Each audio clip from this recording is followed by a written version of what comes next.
Hi, boys and girls, it's Miss Bissell. Today you have your first video lesson. I will go ahead and assure you that what you boys and girls are watching today is the same lesson on data that I am delivering to the students who are face-to-face with me. So let's get started with our introduction to data. So we have two essential questions for today. When we're finished with the lesson, we want to be able to answer: what are line plots, bar graphs, and line graphs used for? And we want to be able to answer the question, how do the parts of a graph help us interpret the data represented on bar graphs and line graphs? All right, let's talk about data a minute. We have a good review here. So data is a collection of information. It could be numbers, words, measurements, observations. Boys and girls, it could even be pictures. Graphs help us see the data visually. Graphs are a visual representation of the data. And graphs and data help us track information over time so that we can see trends and patterns. So some examples of data we might be collecting. We might be looking at the average height of your fifth grade peers. We might be collecting data on points scored in a Carolina Panthers football game. We might be collecting data on the different types of candy in your teacher's candy jar. We could then organize all this information into a graph. After the data is collected, here it is. These are some kinds of graphs that we could organize it within. You boys and girls worked with line plots in fourth grade. We're going to review that briefly today. We're going to talk about the bar graphs that you worked with a little bit last year, and we're going to be introduced to line graphs today. All right, if you remember, line plots showed data on a line. Oftentimes this line is a number line with an X to show how frequently that data comes up.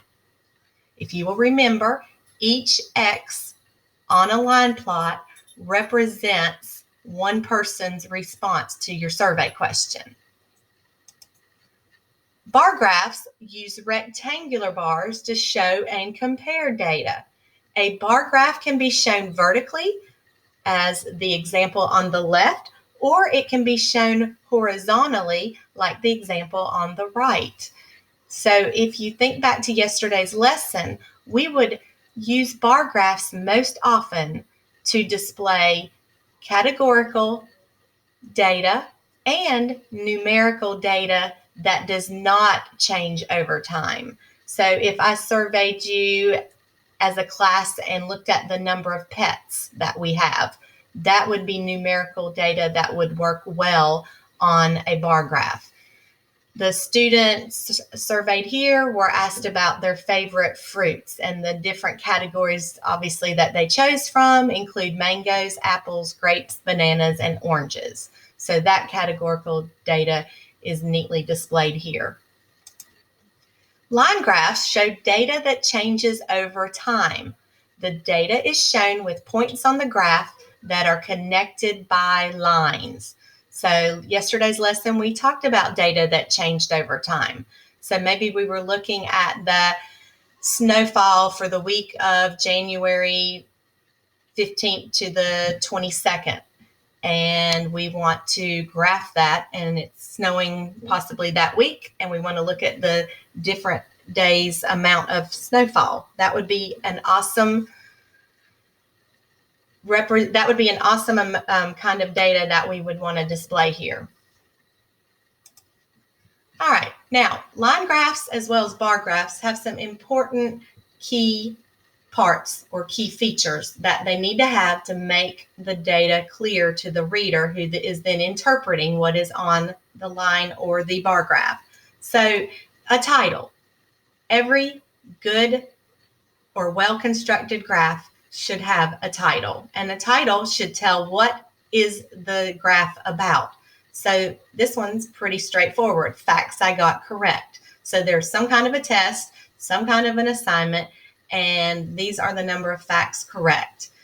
Also, you need your axis labels. So if we look along the x-axis that moves from the origin left to right, we see that it's labeled day number. So is it the first, second, third, or fourth day of the week?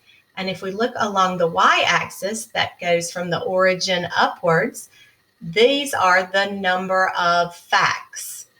All right. On a line graph, we have categories on the x-axis. So the categories here are numbers, 1, 2, 3, 4, the number of the day. Think back to the fruit we just looked at, the favorite fruit. Those categories were the names of the fruit. All right. All good line graphs have the scale clearly shown on the y-axis, and it starts with 0 always, and it goes up to the number that you need. So when I look at this data, I see that there are 3 numbers correct, 4 numbers correct, 12 numbers correct, facts, and 15 facts correct. So I need at least to go up to 15 on my scale. All right, then we look at the intervals. So they need to be consistent on your scale. So this scale goes from 0 to 20, and each major horizontal line, 5, 10, 15, and 20, increase by increments of 5. So this is a well-constructed scale with consistent intervals. Now, the data points are where you take the information, the data that you've collected from your table, and plug it into your graph. So on day 1, 3 facts were correct. Now, what I noticed is, although the increments go up in 5, there are little lighter horizontal lines that represent 1, 2, 3, and 4 facts correct. So that makes this easy to see that 3 facts were correct on day 1. Day 2, you've got 4 facts correct. Day 3, we move up to 12 facts correct. And day 4, 15 facts are correct. So the data points are clearly labeled, and they are connected with a line and a tip. Either use a ruler or some kind of a straight edge to connect your lines so that you have a very nice, easy to read graph. All right, so let's look at this practice slide. I'm going to ask some questions. I'm going to give you a chance to answer them. So make sure that you take the time to do this. Otherwise, the video won't finish and you won't get credit for today's video. So practice slide 1 deals with this line plot. So you're going to use the line plot to answer the following questions. So we're looking at this particular line plot. The first question, what was the highest science test score?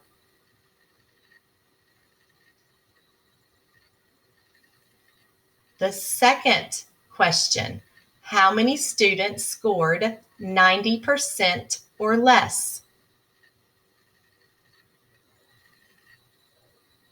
How many students took this science test? How many students received a score in the 80s?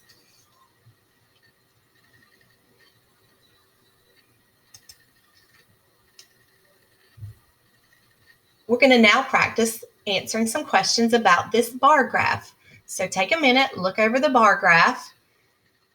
Question number 1, which topping has 250 votes?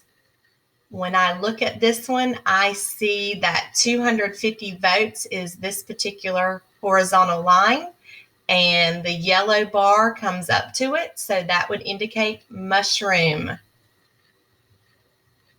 Mushrooms were the topping with 250 votes. What is the most popular topping? When I look at the bar graph, I notice that the topping that has the most number of votes, or the highest bar on this graph, would be this green bar, which is pepperoni. So pepperoni is the most popular topping. What is the difference of votes in the most popular topping and the least popular topping? Notice you've got the keyword difference, so that indicates you're going to be subtracting. All right, I see that the most popular topping is pepperoni. Now, I see that it stops directly in the middle of 300 and 350. So that would tell me that we're looking at 325 votes for pepperoni. So now we need to figure out how many we have vote-wise for the least popular topping. And the least popular topping would be tomato, the shortest bar, that only has 50 votes. So we are looking at a difference. If you subtract 50 votes from 325 votes, we're looking at a difference of 275 votes. The last question, how many customers voted for either bacon or pepper? All right, bacon had 150 votes if I follow it over. Pepper had 100 and, I'm in the middle of 100 and 150. So what I noticed is we're going up by increments of 25 on these little faint lines that aren't all labeled. So that would be 125. So the difference in topping, or the difference would be 25 votes between the pepper and the bacon. Taking 150 votes, subtracting 125. All right, some questions that pertain to line graphs. So the first question is, what information does the line graph tell us? And there's a little hint there. Look at the title and the axis labels. What I see here is that the data shows us the number of boxes of cookies sold during a 5-day week. Monday, Tuesday, Wednesday, Thursday, Friday. So I see it's cookie sales from the title. I see that the duration is 5 days, Monday through Friday. I notice that I am given the number of boxes. So that's important to note. I'm not looking at how many individual cookies were sold. I'm looking at the number of boxes of cookies that were sold. All right. What day were the most boxes of cookies sold? The answer would be Friday. And I know that because when I look at the number of boxes, the data point that corresponds with the greatest number on the y-axis is Friday, with 10 boxes of cookies being sold. Between what 2 days was there the greatest increase in sales? This question gets a little tricky. A lot of children will answer this question incorrectly. You see the word greatest, and a lot of children will jump and grab Friday and write that as their answer. Friday is the day that the most cookies were sold, but notice your question. Between what 2 days was there the greatest increase in sales? So what I like to do is look at the slope of the line. I know from Monday to Tuesday, I have an increase. Same with Tuesday to Wednesday. I don't even have to consider Wednesday to Thursday because what I notice is that there was a decrease or a drop in sales. So that cannot be my answer. And then I know that there is an increase from Thursday to Friday. So what I like to do is on my paper, I look from Monday to Tuesday. From 1 box of cookies to 4 box of cookies would be a 4-box increase.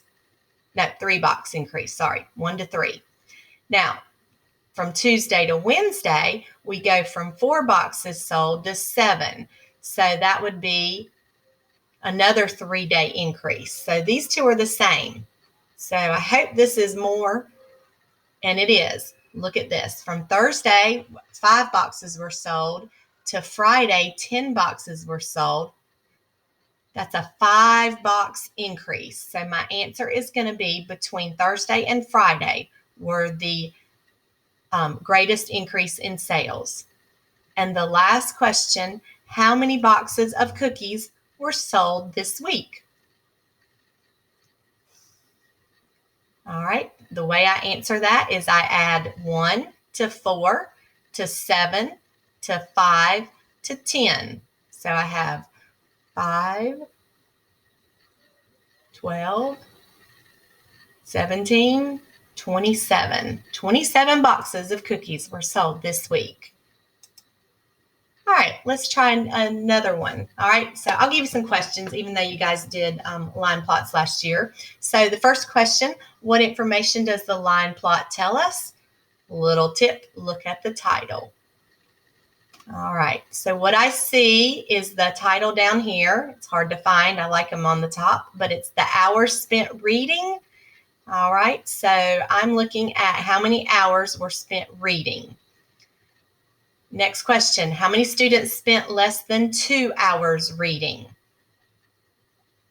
To answer this question, here are 2 hours and all the data points where children read more than 2 hours, so I don't need any of this data. What I need are the X's here. My data is located in this area. So I have 4, 2, 1, and 3 students, all that read less than 2 hours. So that would be 10 students read less than 2 hours. The last question, how many students were surveyed?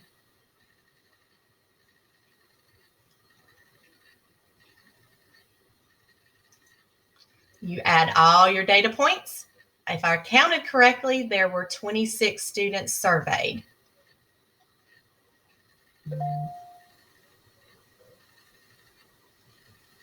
Double checked it, and that is correct. There are 26 students. All right, let's look at a couple more with bar graphs. What information does the bar graph tell us? Again, your tip is look at the title. I see that these are ice cream sales. We're looking at the number of scoops sold of 4 different flavors. What was the difference between the number of scoops of strawberry and vanilla ice cream? The answer is 4. There were 10 scoops of strawberry sold, 6 scoops of vanilla sold. So you subtract your 10 minus 6, and the difference would be 4 scoops. The last question, what was the most popular flavor of ice cream according to the data? Yes, the answer is chocolate. It is the tallest bar. It correlates with the highest number of scoops.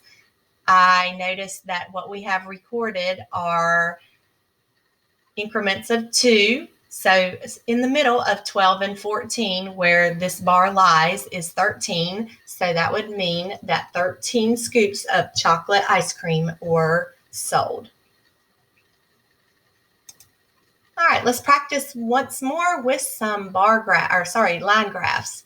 So what information does the line graph tell us? Again, remember, if you look at the title and the axis labels, that should give you enough information to answer this question. What I see is we're looking at the temperature change in degrees Fahrenheit from 5 a.m. to 8 p.m. in one given day. Between what hours did the temperature decrease? I like this question. Remember, we talked about looking at this lines, and we noticed that we have increase here from 5 to 8 a.m. and again from 8 a.m. to 11 a.m. This straight horizontal line indicates there was no change in temperature between 11 and 2. Here is the decrease. So the temperature dropped from 60 degrees Fahrenheit to 40 degrees Fahrenheit, and that corresponds with 2 p.m. to 5 p.m. All right, what happens to the temperature between 11 a.m. and 2 p.m.? The temperature stays the same. We're not having any change. We have that straight horizontal line that shows that at 11 a.m. the temperature was 60 degrees, and it still was 60 degrees at 2 p.m. This happens one other place in the graph. Do you see it? It happens at the time interval from 5 p.m. to 8 p.m. The temperature at 5 p.m. was 40 degrees. And all the way through to 8 p.m. when it was checked again, it was still 40 degrees. All right, we're at the end of the lesson, so you should be able to answer today's essential questions. So our questions are, what are line plots, bar graphs, and line graphs used for? So I hope that everybody is able to tell me that we would use line plots. That was your last year goal. You use that to show frequency or number of responses when somebody gives a survey question that yields categorical or numerical data. Your bar graphs are used to show and compare numerical and categorical data. And the line graphs are used to show numerical data that changes over time. And then how do the parts of a graph help us interpret the data represented on the bar graphs and the line graphs? And hopefully from our exercises, our little practices, you were able to see that when we read the title or when we read the axis labels and then look at the intervals and the scale and look at where the bars and the data points and lines are, that is where we're really interpreting the data. So the parts of the graph are really where we dig in and find the answers to what we're looking for as far as what's going on with the data. All right, boys and girls, you have an assignment today.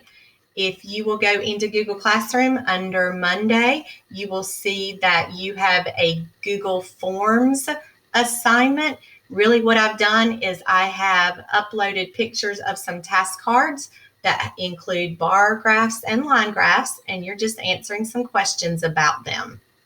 All right, don't forget, mark it as done. Oh, and don't forget, it's a Google form. So after the last question, you have to hit the submit button. Have a great day, and I will see you tomorrow for our video lesson for Tuesday. No, actually, wait a minute, I take it back. I'll see you boys and girls tomorrow in class. It will be your face-to-face day.